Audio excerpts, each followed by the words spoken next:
Good late afternoon or early evening.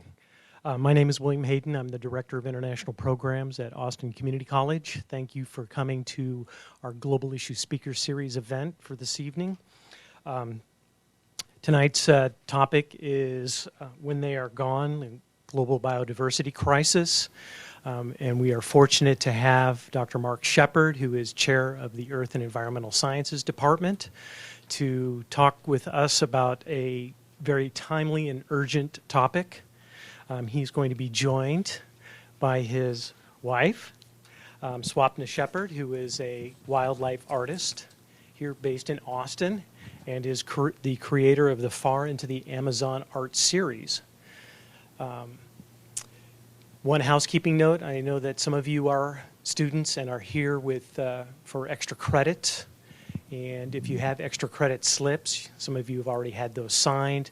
If you could wait until the end of the presentation, we can sign those at the end before you leave.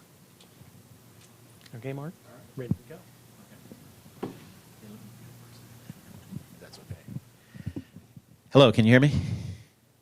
All right, well, welcome. As he told you, my name is Mark Shepard. What I hope to do is to be a little interactive in this. I don't want to stand behind the podium, but to be interactive because you guys will have lots of questions, I'm sure. One of the things I always tell environmental scientists, new environmental scientists, is that the world can be good and the world can be bad, depending on what your outlook is and whether you come up with the type of solutions that can make the world a better place. We are going to have some biodiversity questions as we go through, and I encourage you, feel free to just raise your hand or stop me in the middle of it, and I will be happy to address your questions because I am sure there's going to be some things I'm going to say tonight that you will probably go, oh, that's not what I've always heard, right? So how many people have heard that biodiversity is decreasing? Raise them high. Would you be surprised if I were to tell you it was not decreasing and that it's actually increasing? Would you be surprised? Is that a good thing or a bad thing? It depends, right? Depends on what the biodiversity is now. So we'll talk about that because when you have invasive species, you tend to have increases in biodiversity. So we're going to talk a little bit about that. One thing I'd like you to do, if you could, I'd like to close your eyes for a second. And I'm going to play something. Hopefully we can hear it.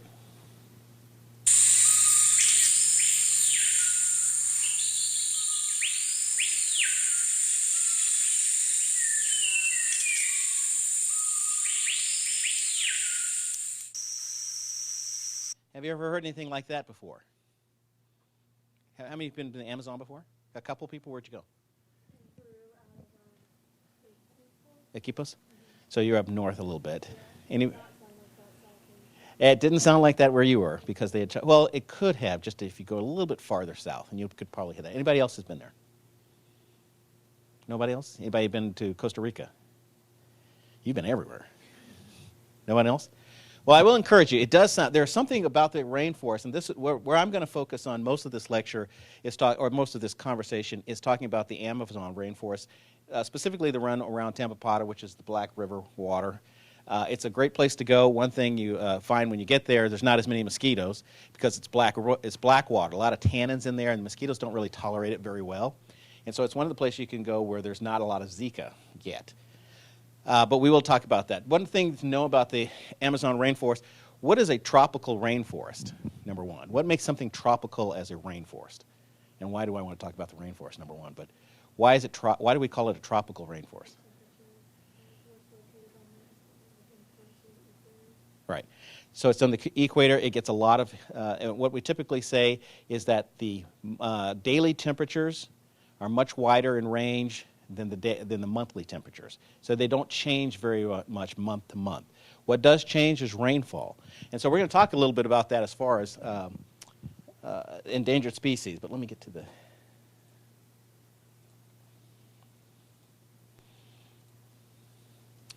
And my slides have disappeared. Interesting.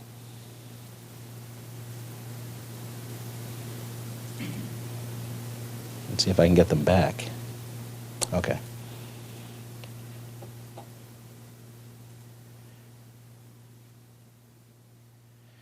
Okay, so when you're down near the Tampapata, this is the Tampapata River. As you can see, this is one of the largest forests, unbroken forests in the world. It's the Amazon. You can see the river. The river is very fast moving. A lot of tropical tree species down there. Very large tree species, something that you may not be used to seeing in Texas. These tree species can be 100 meters.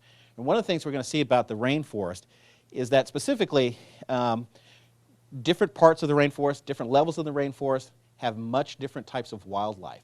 And they are very,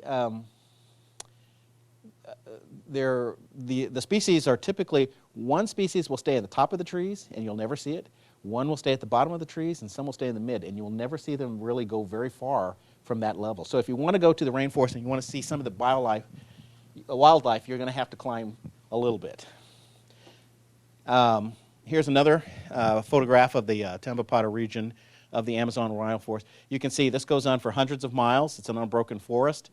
It looks like it's very consistent from place to place. But one thing that you'll find in some of these locations, especially where you have high biodiversity, is that it will look like a solid green mass.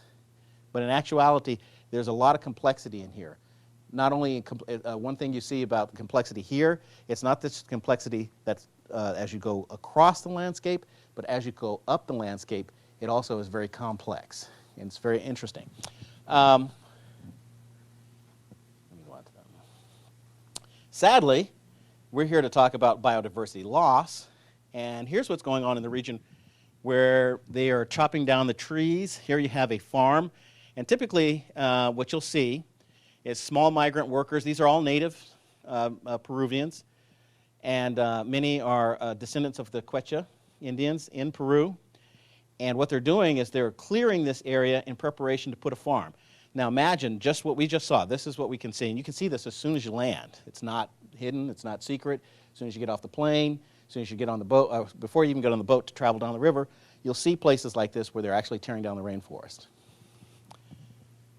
Here's what typically will follow. This, they've kind of slashed and burned the rainforest to make a clearing for the farms.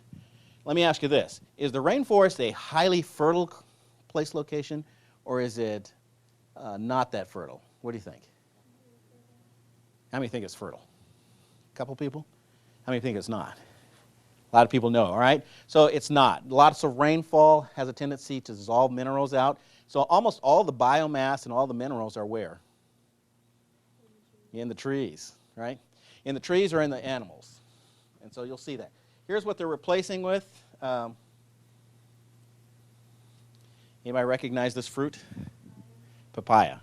Lots of big papaya farms that are down there along the river. This is what they're, here, I'll give you a better view. This is what's being replaced. So all that complexity, all the birds that you heard just a minute ago are right near this location. And once those trees are gone, you'll find that we have simplified not only the landscape vertically, but horizontally too. All right? And so you'll have a tendency to lose species because of that. So let's really quickly, what is the number one cause of biodiversity loss? Human invasion. Habitat degradation. Have you ever heard the word hippo? Never heard that? It's an easy way to remember the main causes of biodiversity loss.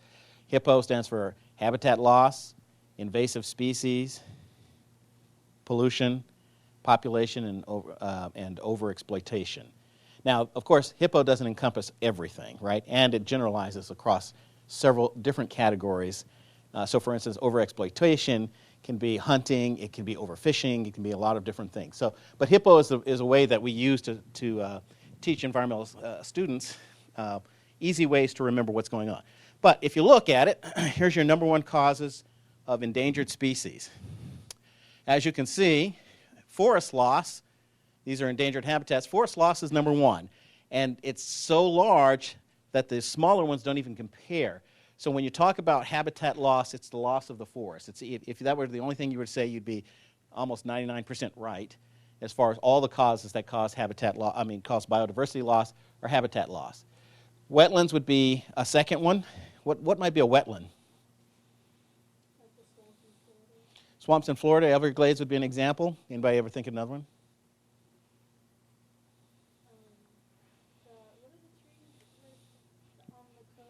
Mangrove swamps. Mangrove swamps, there's a lot in Texas. In fact, we're not going to talk about the red wolf here, but the red wolf, and how many are familiar with the red wolf? A couple of people? Where was the red wolf from?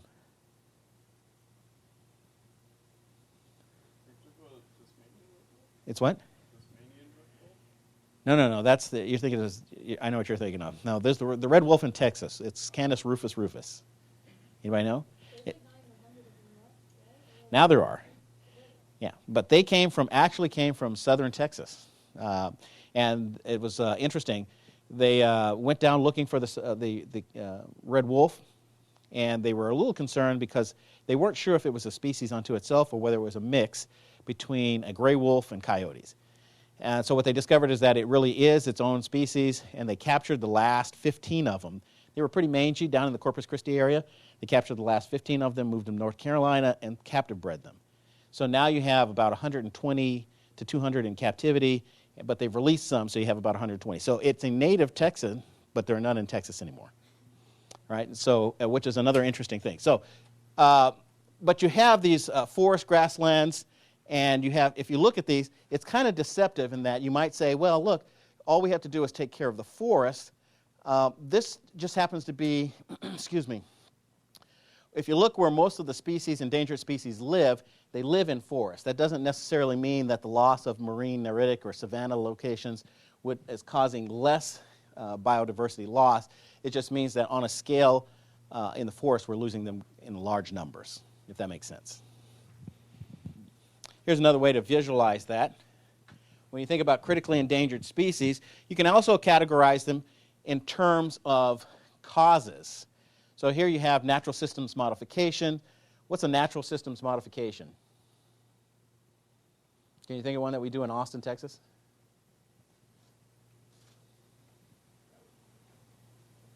Would one be like Niagara Falls? What did we do in Niagara Falls? Or would we like have them rebuild the falls so they don't completely take off? That one I'm not familiar with. It could be. Erecting a dam is one, right? And so you see that in a lot of places. India is erecting quite a few dams. They're doing quite a few. They were doing some in Brazil. Some of them got stopped because some of the people were protesting, and they actually managed to stop some of those. So that would be a natural modification of a system. Human intrusion and disturbance, invasive and problematic species. We'll talk a little bit about that one because that one's an odd one. But pollution's only 7%. Does that surprise anybody? It's only really we're only losing 7%. Why is that, though? Is that a real number, or is that maybe not? Is that a deceptive number? Why is it only 7%? Because the ocean is absorbing. That is one reason. There is a lot of pollution that makes it to the ocean, and the ocean is the great diluter, right? And so it has a tendency. But what's the other reason that pollution might only be 7%? Where's most of the pollution? In cities, which are habitats that have been modified usually a long time ago, right? And so there's not a lot of biodiversity left to go extinct or to lose. So a lot of times you're seeing pollution is not necessarily causing the problems that we're seeing in other locations like agriculture and aquaculture, where we're just basically wiping out all the land or the forests that were there and replacing it with something else. The biggest ones, though, still biological overuse, right? Resource use. This is most like, if you were to look at this in terms of where is this occurring, do you think, that overuse? In the water, right? This is our overfishing, okay? So overfishing is the big one for here, all right? If you were to look at other things like invasive species, we're starting to see, it's hard to measure these in the aquatic zones. We do see them in rivers and lakes. It's hard to measure them when you talk about the ocean, but there is a lionfish in the Gulf of Mexico that's wreaking havoc among the coral species there. It eats everything, right? Came from Indonesia, apparently loves it here, it's staying here, and so it's eating everything. So a couple of things to look at there. Deforestation, we talked a little bit about. One thing I do want to, and this is partly the reason that we came, we really want you guys to understand and know deforestation and species loss is not something that just happens in Africa, right? We always hear about things like, the African elephants or zebras and lions and cheetahs. But can somebody name 3 species that are endangered here in Texas? Red wolves would be one, except they're not here anymore. Which salamander? Not all of them. Nope, not all of them. Axolotls are? Those aren't really from, did we find those in Texas? Not really much in Texas. Well, aren't they, like, isn't there a native population in the park? There's an introduced population that they're trying to manage. But the big one would be the Austin salamander, what they call the Barton Creek, right? The Barton Springs, rather, salamander.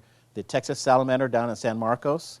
You've got Texas wild rice. Anybody ever go down to San Marcos to the university down there? You see all the swimmers along the river? And there's a big sign right there that says, endangered Texas wild rice. And there are about 100 people swimming right next to it. So kind of hard to protect those kind of species when they're endangered, but they're right next to that. We've lost there was a gambusia, which is a type of fish. It was found in the pier. And one of the things, I'm a big diver, so I go down to San Marcos and dive. And one of the things we see down there is there used to be a very protected, in fact, if you ever go to Spring Lake, anybody been to the bottom of the boats? All right. If you go down there, there's Spring Lake. There's a line down there that's called the $10,000 line. And that's because if you swim over it, it's a $10,000 fine. So Spring Lake, which is right in the middle of where the university is, one of the most protected areas in the country, if not in the world, as far as the number of endangered species that are there and the restrictions on whether you can go in there. So it's kind of an interesting thing. It's right here, and nobody knows about it, right?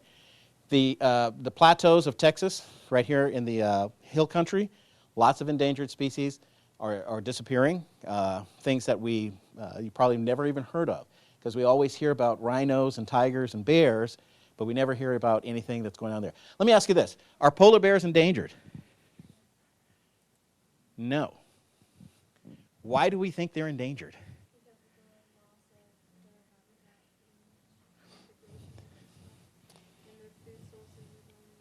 Right. That's what they always say. There are 5 or 6 populations of polar bear, none of which are decreasing right now. Now, the reason they think they're listed as vulnerable, because we think that if the climate continues to change, these are hunters that hunt on ice. And when the ice is gone, it's very hard for them to hunt. So they're worried about them, but they are not listed as endangered. What about African elephants? Are they endangered?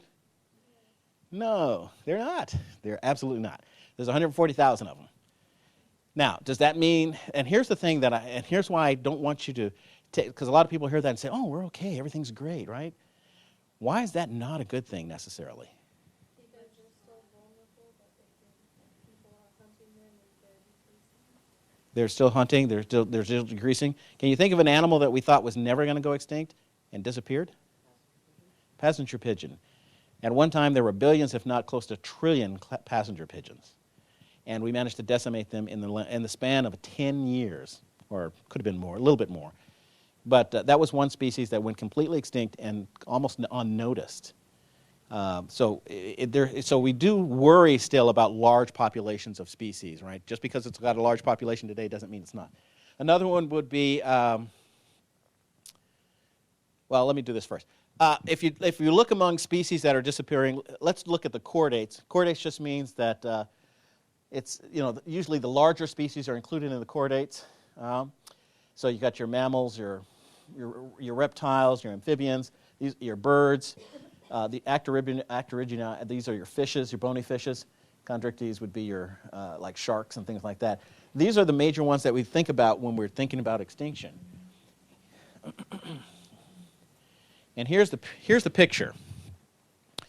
Of all the birds, about 13% of them have been assessed as being threatened, okay? Which means we could lose them in the next 10 years. About 25% of the large mammals, but a whopping 41% of amphibians. All right, now we only think of amphibians as frogs. That's also caecilians and caudata, which is salamanders. So is anybody surprised that these numbers are there? So of these, look at the whopping 41%. That's almost half the frogs in the world. Why are they disappearing? In some places, they're more sensitive to pollution. Disease, the big chytrid fungus was one, right? They use water for, in fact, they're defined as amphibians. Amphibians means they must use part of the water, part of their lifetime, right? Most of them will, that means they can be on land and water. So water is required, so exactly right. At some point in their life, they're in the water. Now, some of these actually have learned to live in trees in the water, but they're still in the water. And so this is a large percentage of the chordates that are disappearing. And what makes these things vulnerable? Small geographic ranges sometimes. Endemic means they're found nowhere else. Small niche specialists. Anybody know what that means when I say niche specialist? Right. So they're like, for instance, I'll give you an example. I'll show you an ant. Hopefully it'll come up. That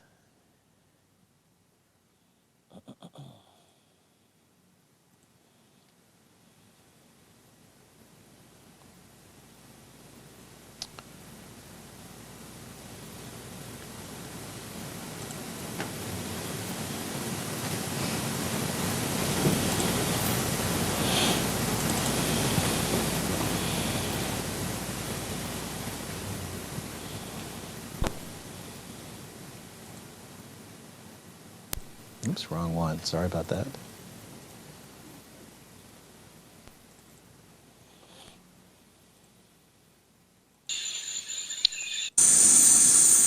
This is a twig ant. These ants are found nowhere but on these types of trees.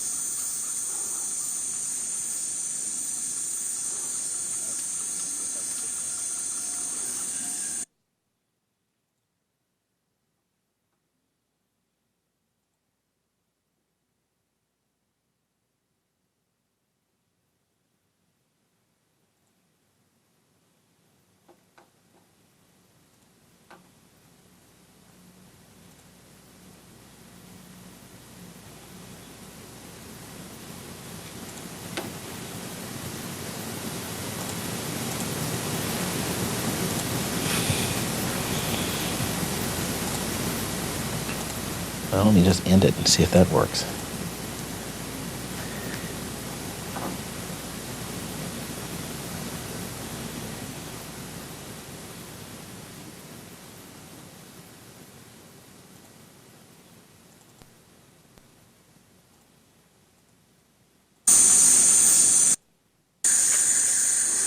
All right, so this is a twig ant.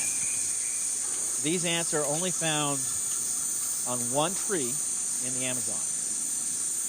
And this is around the area where we were. It's hard to see a little bit. They're very aggressive ants.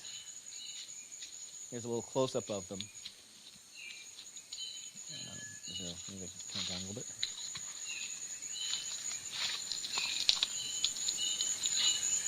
Is that a little better? So have you ever heard of what's called the Devil's Garden? There is a garden that it looks immaculate because it looks as though the trees are purposely spaced apart.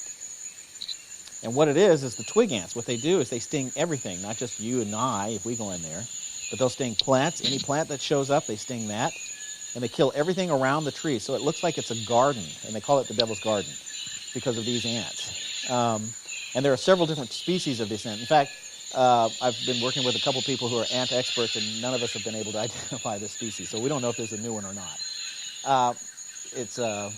But one of the interesting things about this is not too far from the area where they're putting papaya plantations. If these trees go, these ants will go, right? So there won't be these ants anymore. And one of the interesting thing about these ants too is that not only do they maintain, because of the ground is kind of kept swept clear, other species that live in these areas are able to come in, that live only in these areas that follow these ants, are able to live there. So when the trees go, the ants go, as well as the species. And so you can have a cascading effect of species lost in this area. Let me see if I can get back to my PowerPoint now.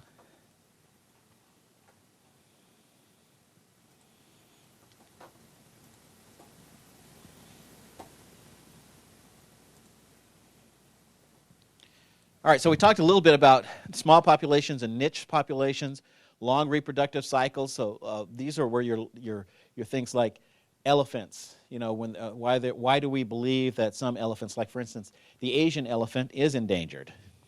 Okay, how long does an elephant take to gestate? What's the typical length of time for an elephant to give birth?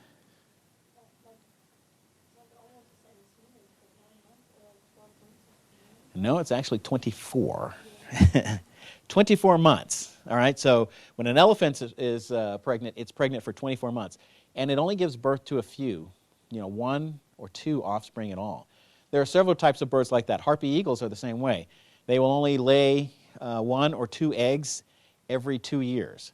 So these type of species, when they're hunted, that's why we consider them vulnerable. So that's why I was saying the African elephant is not right now considered endangered, but it is considered vulnerable. So even though its population is right now 140, it's still dropping. So every year it's actually going down.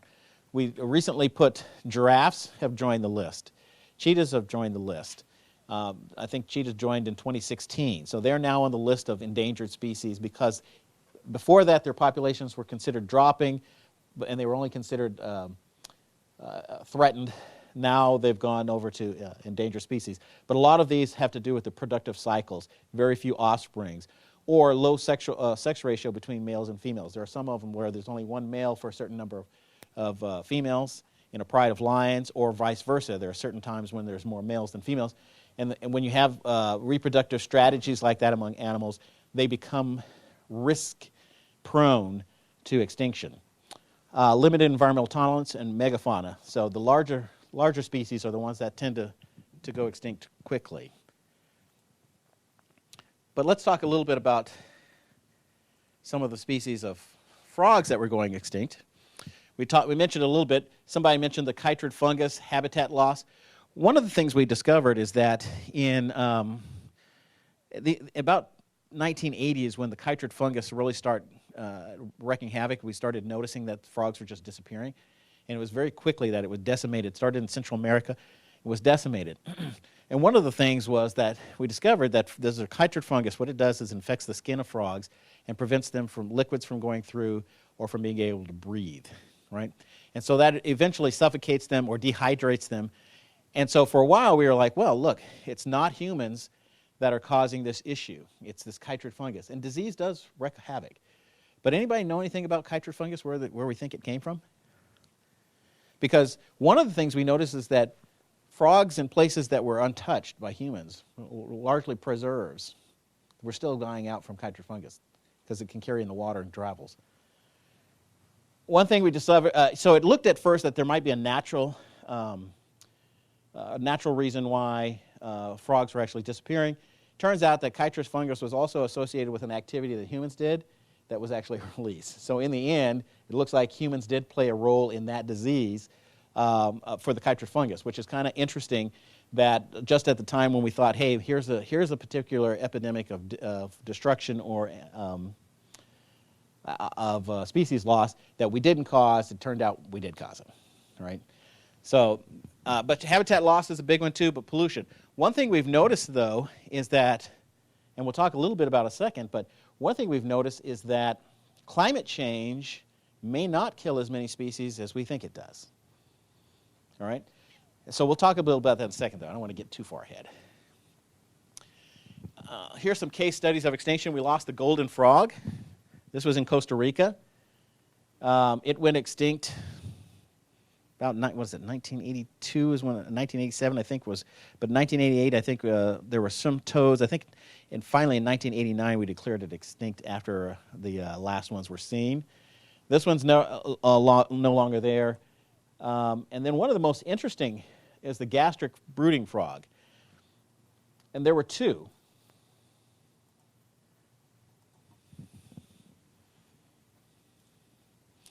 We had the southern gastric brooding frog. And what was interesting is that they had this thing in captivity. And they noticed one day that the researchers were looking, they noticed one thing, that the fully developed frogs were coming out of its mouth. And no one had ever seen that before. They didn't know where they came from. Over time, what they did is they found out that the eggs were swallowed by the gastric brooding frog, and somehow the eggs managed to shut off the acid in the stomach of a frog, which we have never seen that again.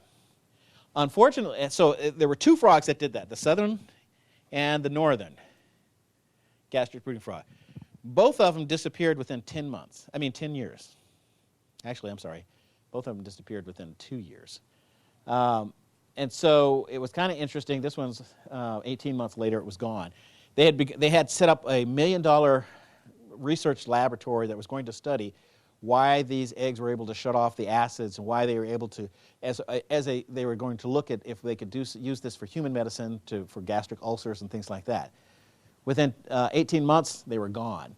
And so this is a clear example of a potential medical miracle that we've lost. So if you ever say that. So it was kind of interesting from that standpoint. But they had, in 2010, they went searching. They had a big effort around the world to go find all these frogs that had been missing since 1980, since we had the chytrid fungus. And so you had guys all over the world that were going and looking for frogs. And as you can see, of all the frogs that we lost, very few of them were ever seen again. They found a few. Most of them, though, were lost. So we are dealing with frogs. It's clear that we have lost about half the number of frogs in the world. That said, the frogs that we have left seem to be doing just fine, right? So somebody asked earlier, is there any good news? Yes, there is some good news. The frogs that we have left seem to be not immune, but they seem to weather the chytrid fungus very well. And some of it tends to be, the warmer the climate, they seem to be able to weather these epidemics a little bit more. A couple other things that cause species lost. Anybody tell me what this is?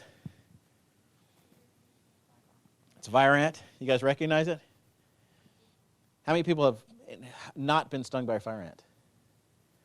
You have not, really? You new to Texas? 10 years and you've not been stung. We've got to get you outside more. All right, so the fire ant is a big invasive species. It's a huge invasive species. When it came in sometime back in the 1960s, actually maybe 1930s, we're not sure exactly. But when it came in, it's a South American species that came up from the Pantanal region of Brazil. It is a very aggressive species, as most of you know.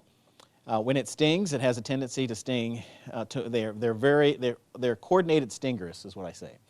They'll all crawl up your leg. One will release a pheromone, and they'll all sting at once. They're notorious for doing that. So it's a very aggressive sting. If you've ever seen the stings that you see on your leg, you ever notice why they're all round? Because what the ant does is it stings you, turns a little bit, stings again, turns a little bit, stings. And so at the end, you'll have a welt that goes in a circle, right? So it's kind of interesting. If you've ever been stung by them, you'll know you've been stung by them. They are very aggressive. They're very invasive. We've lost a lot of spiders disappear when these things move in. So a lot of different types of insects that were native to, including native fire ants. We do have native fire ants. This is Solenopsis invicta, is the red fire ant. It's an imported. Solenopsis xylene is a native one. We don't see that one very much anymore. So there are several fire ants that have actually disappeared because of the South American version that comes up. But there is good news on this front. This is the new tawny raspberry crazy ant. It's the new invader. It's worse than the fire ant. It has now arrived, and it is now in Austin. This is actually from my backyard. All right? This thing, it also comes from South America. I don't know what it is about South American ants. They're very aggressive. So this thing comes here. It's called a raspberry crazy ant. And the reason they call it a crazy ant is because most ants, when they're foraged, will form lines to wherever they're trying to collect the seeds or where they're trying to collect prey or whatever. So they'll form these organized lines. These things don't form any types of lines. They just run from one location to another. It's a very effective method because eventually you're going to run into something. But so that's why they call them the crazy ant. Well, when fire ants attack crazy ants, fire ants will spray them with solenopsin, which is a type of venom in their stinger gland. The crazy ants will actually back off, coat themselves with formic acid, which deactivates that, and then kill the fire ant. So welcome to, I would like you to say welcome to the new ant. They don't sting as badly as the fire ant, but what you're going to find is that they love expensive equipment, expensive TVs, cars, anything electronic. And so they have begun, they'll move in. So and here's the really crazy thing. If you crush them, it releases a chemical that brings tons of other ones. Once they get there, they tend to stay, right? So it's like that uncle, right, that never leaves home. They're worse than that. So this is the new raspberry crazy ant. Other invasive species that you might have seen. What is this? Ninebanded armadillo. Did you guys know that that was an invasive species? You did? All right, so it came up from Central America. This was also in my backyard. I may need to move. So this is a nine-banded armadillo are known for carrying leprosy. So you don't really want to mess with them too much. But so this is a nine-banded armadillo. It's an invasive. It's now moved up into Oklahoma. But let me point out some other invasive that you may not have thought of. What is this one? The western honeybee. That is an invasive species. It is not from the United States. Did you guys know that? It's an invasive species. The one on the left-hand side, your left, I guess your right-hand side, my left, is the bumblebee. That is a native species. These guys are very good at outcompeting them for a lot of different things, especially the Africanized honeybee. Those are very destructive. But just so you know, there are some non-native species. We don't call them invasive because they fertilize half our crops, many of almonds, things like that. And so we actually like the honeybee, but it is an invasive. It wasn't here. It's a non-native species that we actually brought to the United States. So invasive doesn't always necessarily mean that. No, because what I should probably say is non-native. Non-native is what we describe. There are tons of in fact, most of the United States, every state in the Union, most of Europe is now filled with non-native species. And we're going to talk about that. We are creating a new Pangea, species and organisms that haven't been together since the continents moved apart from each other. We're now bringing them all back together. And so we are transforming the way the world works. And they call it, they actually gave it a name, the Anthropocene. Is the new age where humans are now the new modification factor, the biggest factor leading to evolution in the environment or of the world. A couple other things. What makes something great as a great invasive? A high rate of reproduction, right? Fire ants are great because they have millions of ants that can live together. They may have, they're called polygyne. Anybody ever heard of that? That means they have multiple queens. They may have 15 queens pumping eggs out 24/7. It's really hard for other ants to compete with that, right? Raspberry tawny ants, the ones I was saying, the crazy ants, they also have multiple queens in their colonies, and so they are very, they're easily the most invasive species they have. Pioneer species, those of you who might have had some, biology, but we recognize pioneer species. That's typically what happens after disturbance. You get these weedy species or things that produce short generations, long-lived, high dispersal rates, vegetative, clonal. They don't necessarily have to have sexual reproduction. They can just bud. High genetic variability. So all of these can be invasive species. Remember earlier, I told you about, I didn't mention this one. Here's the brown snake. This one's found in Guam. This thing has caused 12 of 18 of the endangered species there to go extinct. 12 of 18, right? So, and it's eaten the rest of them too. It was brought from somewhere else, got loose, and has really destroyed the environment there as far as the number of species that are surviving. It's one of the worst invasive. Here's the other one I was telling you about, the lionfish down in the coast areas. But we have other ones. Nile Perch, which has caused 200 of 400 cyclid species to go to extinct, of original 600. And zebra mussels, you guys might be familiar with because those seem to have spread everywhere. Those are very good at filtering and outcompeting most other mussels in there, and so they are also changing the environment and in locations in all our rivers and streams. So here's the question I wanted to get to. Is biodiversity increasing or decreasing. We talked a little bit about it's actually increasing, all right? And here's, typically when you think of something of species surviving, you think of species area curves. The larger the area, the more species you can have.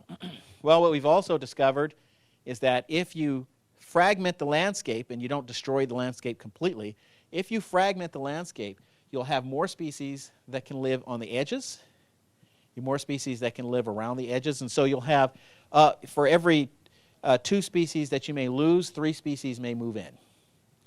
And so we've noticed that because we're fragmenting the landscape, now of course this doesn't work if you clear the landscape, but if you leave large enough forested areas next to urban areas, more species are moving in there, and so the number of species you count actually goes up. Now, is that a good thing or is that a bad thing? It depends. What's it depend on? Which species? Okay. What areas you have more forested? What's surviving, right? I don't think anybody'd be really excited to have the Norwegian rat come in, right? We might be really not excited about that increase in biodiversity. So your biodiversity may not necessarily, even though it's increasing, it may not always be what you want to be there, right? So you may lose a lot of bird species, but you may have a lot of ground-dwelling species, cats, different types of cats moving in, things like that.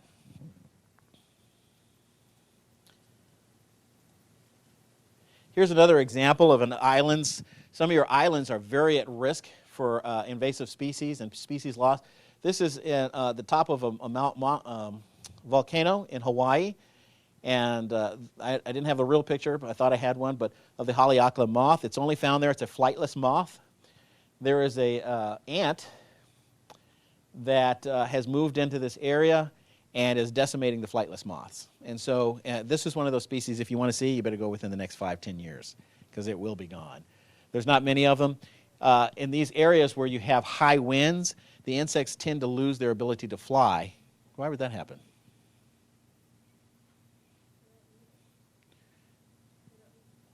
Or it could be a little bit more risky, right? If you get blown off the mountain, right, and you can't find a mate, because they're only found in 1 square kilometer. So, or if they get blown into water and drown. And so high wind environments, what they call aeolian environments, some of the insects tend to lose their ability to fly. So these are flightless moths. And there are several up here in this area. So we talked a little bit about these Anthropocene environments. Part of the reason you're seeing more species is that in our environments we're bringing, even though we're losing species because of habitat loss or invasive species, we're bringing so many species with us from other locations that you're seeing increases of biodiversity, right? Just strict measures of biodiversity as number of species.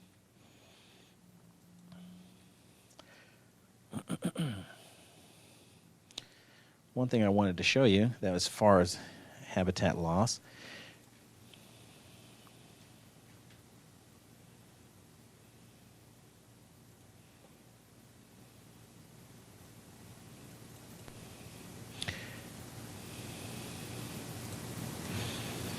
no, it's doing it again.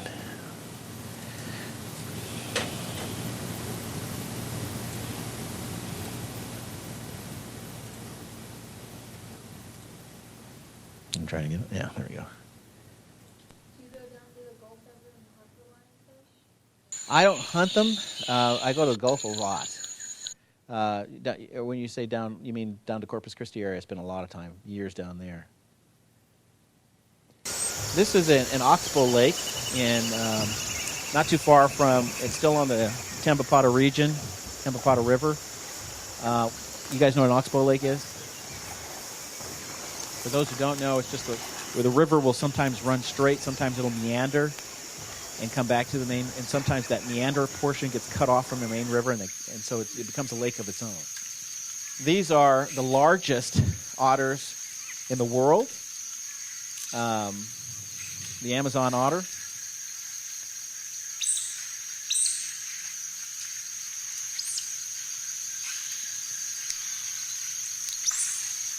Like I say, these are very aggressive otters, but they're found only in the Amazon region, and they're disappearing quickly, but not because, mainly because humans are moving into and changing their environment.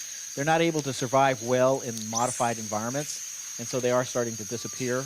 But they are one of the. They're also hunted too, still hunted for their the skins and their pelts, and so it's one of the ones that it's not really disappearing because of disease. It's not really disappearing because of deforestation. It's just that the coastal areas are being built up with other things. All right, and so this is one of the ones that's disappearing because of overpopulation, human populations.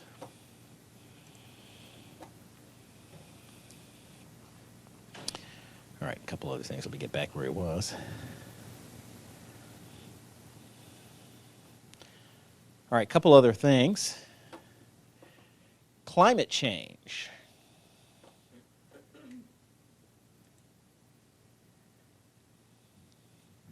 All right, when we think of things that climate change might affect, what do you think? Is climate change causing a loss of biodiversity or a growth in biodiversity? Both? Okay, tell me why then. Because it's decreasing in some areas and then moving to different areas. In some places it is, right? No, you're close. It could be both. There are some areas, so for instance, there's a wolf that lives in Ethiopia that can only live in cold regions, and so as the climate changes, it doesn't have anywhere to go, so it's climbing upwards. That one we may lose. In general, though, most species do pretty well when the temperatures are warmer.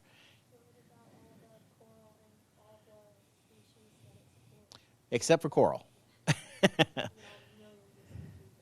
And you bring up a good point. So one thing you got to be careful of is that it's always easy to make a pronouncement, right, that it's increasing. Typically on continental areas, we are seeing increasing biodiversity with increasing temperatures. I say that it was the National Academy of Sciences commissioned a study about 3 years ago now to see whether the temperature was correlated with more or less biodiversity, because previous to that time, everybody thought that, biodiversity decreased with increasing temperatures, and so we were worried we were going to lose a lot of species.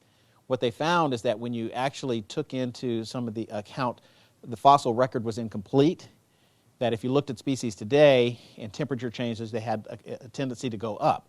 That did not correlate, though, with coral reefs, right? So coral reefs tend to go down. The issue with that, though, is that coral reefs are the rainforests of the 60%, a full 60% of all the fish that we love to eat lives in a coral reef. So if the coral reefs die, your fisheries start to collapse, okay? On land, when we think of environmental tolerance, the most at-risk groups are amphibians, followed shortly behind by reptiles. And if you look at the locations where extinction risk is highest, especially because of climate change, oceans, Australia and New Zealand, and then South America. So we've had several studies that have shown that South America is actually still pretty much more at risk than even the oceans. And so some surprising things that are coming out of these studies that we're finding. The risk factors are often not what we thought they were, the risk factors are, and some of the things that we're losing aren't the things that we thought. So for instance, think of invasive species. New Zealand has a program, and I always throw this out as for new environmental studies students to try and explain what we should do as policy. New Zealand, they have a program now of trying to extirpate or kill all invasive species. How do you think that's working out? None.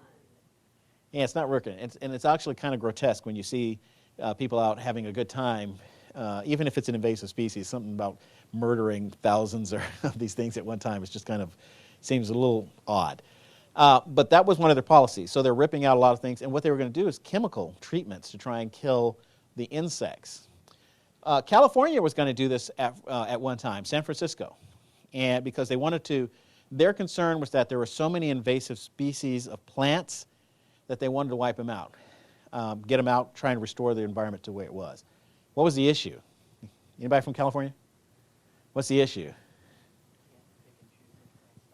You can't pick and choose, and what we've noticed is that nature is much more resilient than we thought. The butterflies that are native, because there were no more native plants, switched to the invasives.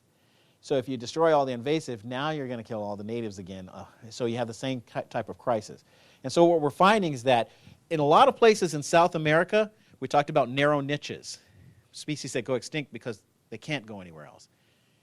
North America, that does not seem to be the case. Butterflies can switch. Birds seem to be able to switch. So that's the other reason that biodiversity goes up, is because you have more niches available for more species to move in. Right? So if you had a species before that could use 3 trees, another invasive species comes in that's better at taking one of those, so you still have that one is able to survive there while the 2 can still use the other trees. So you're seeing a lot of that. And that feeds into this risk factor for climate change.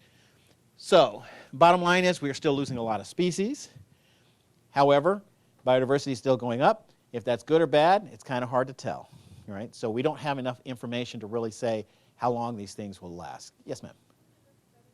This one's actually from these studies, these are actually different scientists. I mean, so for instance, this is 7 studies, 16 studies. These are all studies that you can find if you were looking for information on them. They're all on you guys are familiar with IUCN? Okay. IUCN is the United Nations. It's called the International Union for the Conservation of Nature. And so a lot of people will send studies, do a lot of studies. They're the international body that kind of the know-all for endangered species. That said, I teach a lab all the time where we find stuff that's listed in IUCN that's not listed on the U.S. endangered species. There's a lot of endangered species in Texas that aren't listed on any of those lists. Right? So there's no one list for all endangered species, but this one by far has the most robust studies, but they also get a little dated because there's just not enough people out there studying this stuff. So very good question. Yes, ma'am. For the regional list, would it be that North America and Europe have been so longly populated and we've already changed the terrain so much that our numbers aren't changing so much? Interesting question. So basically you're saying is the reason we're not seeing it is because we've already managed it so much that we've already dropped it. Well, let me ask you this. How much of this is natural in Central America? None of it. There have been people in Central America tearing up Central America for a long time. You got to remember. Now, South America is a little bit different, right? There are some places where we don't think people have really penetrated it to large populations. But Central America is fairly, in fact, one of the things we noticed in the studies is that when Christopher Columbus and the Spanish came over and brought a lot of the diseases that dropped the population, we saw there was actually a concurrent increase in biodiversity because people stopped hunting them so much, right? And so one of the things we'll talk about, I won't today, but one of the things we do look at is that when the things that are still going extinct are largely things that are bushmeat, all right? In other words, we still hunt them because to eat them in the wild, or they're fish. Fish is the largest population of any organisms that are still hunted in the wild. Most of your stuff is still wild caught. You don't see that with beef anymore, right? There's nobody out hunting beef. Unless you're hunting at H-E-B, right?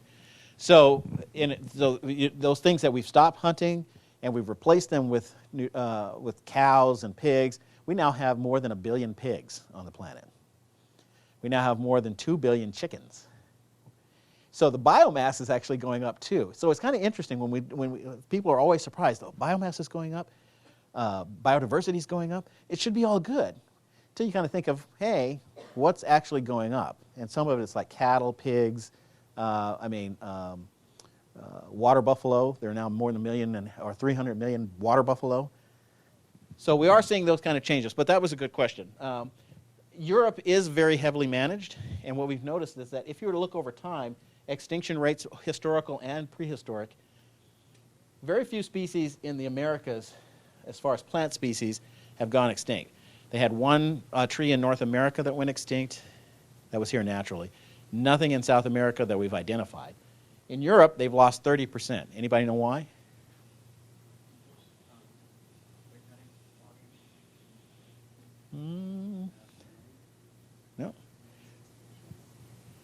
No. No. You're getting close.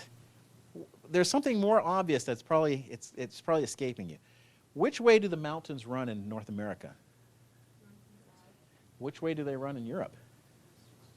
So when the temperature changes, trees get stuck in Europe 30% of them went extinct. In the United States, when the temperatures went up through the ice ages, they just moved up and down. Now, you might say, how does a tree move? It doesn't, they're migrating pollen. And so tree species here, not many have gone extinct historically. Here, they're all extinct. Now, you can also make a point that Europe truly is one of the more managed locations as far as biodiversity. But we're actually starting to see biodiversity increase there too.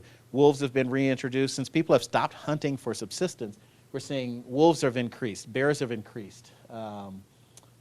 There's a couple other large predators in Europe that have moved back in. And so we are starting to see rewilding of parts of the areas. And a lot of these species they don't seem to mind living next to humans. Coyotes are doing just fine. I don't think anybody's worried about losing a coyote, right? They're doing just fine. So the red wolf is not doing so well, but some of these, we've also noticed is that some of these species can go through large population changes. So for instance, the whooping crane got down to 15, went up to 30, dropped to 10, went up to 60, dropped to 20. And so it does this, and so some of these populations just do this, and they don't seem to have the same issues as like the passenger pigeon. It's a billion, drops to 100,000, then disappears. So each species kind of has to be looked at on its own merit and what it needs as far as survival.